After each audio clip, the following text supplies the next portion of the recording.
அக்கா, பழைய 10 ரூபாய் நாணயம் செல்லாது. செல்லும்.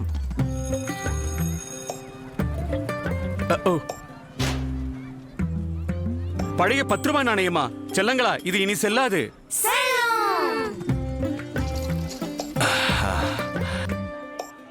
எவ்வளவு?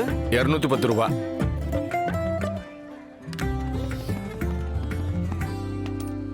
அண்ணே, இந்த பழைய 10 ரூபாய் நாணயம் இனி செல்லாது. செல்லும் நாணயம் செல்லுபடியாகும். நாளையும் வதந்திகளே இல்ல, நான் சொல்றது கேளுங்க. நான் எப்படியும் செல்லுபடி ஆவேன். என்னோட சேர்த்து பழைய மற்றும் புதிய 50 பைசா, 1, 2, 5 மற்றும் 20 ரூபாய் நாணயங்களும் தொடர்ந்து செல்லுபடி ஆகும்.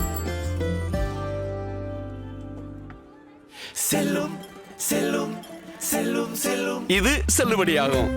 ஆர்பிஐ சொல்கிறது, விவரமா இருங்க, எச்சரிக்கையா இருங்க.